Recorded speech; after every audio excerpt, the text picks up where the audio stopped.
भगवान श्री कृष्ण कहते हैं, मनुष्य को परिणाम की चिंता किए बिना, लोभ लालच बिना एवं निस्वार्थ और निष्पक्ष होकर अपने कर्तव्यों का पालन करना चाहिए।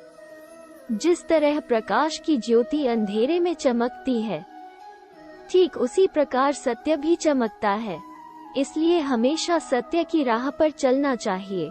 जिस मनुष्य के अंदर ज्ञान की कमी और ईश्वर में श्रद्धा नहीं होती, वो मनुष्य जीवन में कभी भी आनंद और सफलता को प्राप्त नहीं कर पाता। जब जब इस धरती पर पाप, अहंकार और अधर्म बढ़ेगा, तो उसका विनाश कर धर्म की पुनः स्थापना करने हेतु मैं अवश्य अवतार लेता रहूंगा। वो व्यक्ति जो अपनी मृत्यु के समय मुझे याद करते हुए अपना शरीर त्यागता है, वो मेरे धाम को प्राप्त होता है और इसमें कोई संशय नहीं है। जन्म लेने वाले के लिए मृत्यु उतनी ही निश्चित है जितना कि मृत होने वाले के लिए जन्म लेना। इसलिए जो अपरिहार्य है उस पर शोक मत करो। वो जो वास्तविकता में मेरे उत्कृष्ट जन्म और गतिविधियों को समझता है, वो शरीर त्यागने के बाद पुनः जन्म नहीं लेता और मेरे धाम को प्राप्त होता है। जो होने वाला है वो होकर ही रहता है और जो नहीं होने वाला वो कभी नहीं होता। ऐसा निश्चय जिनकी बुद्धि में होता है, उन्हें चिंता कभी नहीं सताती है। अपने परम भक्तों, जो हमेशा मेरा स्मरण या एक चित मन से मेरा पूजन करते हैं, मैं व्यक्तिगत रूप से उनके कल्याण का उत्तरदायित्व लेता हूँ।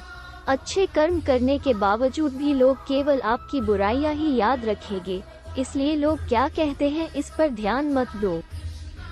तुम अपना कर्म करते रहो। क्रोध से भ्रम पैदा होता है, भ्रम से बुद्धि व्यग्र होती है। जब बुद्धि व्यग्र होती है तब तर्क नष्ट हो जाता है। जब तर्क नष्ट होता है तब व्यक्ति का पतन हो जाता है। अपने आप को ईश्वर के प्रति समर्पित कर दो। यही सबसे बड़ा सहारा है। जो कोई भी इस सहारे को पहचान गया है वो डर, चिंता और दुखों से आजाद रहता है। मनुष्य को अपने कर्मों के संभावित परिणामों से प्राप्त होने वाली विजय या पराजय, लाभ या हानि, प्रसन्नता या दुख इत्यादि के बारे में सोचकर चिंता से ग्रसित नहीं होना चाहिए। तुम क्यों व्यर्थ में चिंता करते हो? तुम क्यों भयभीत होते हो? कौन तुम्हें मार सकता है? आत्मा न कभी जन्म लेती है और न ही इसे कोई मार सकता है।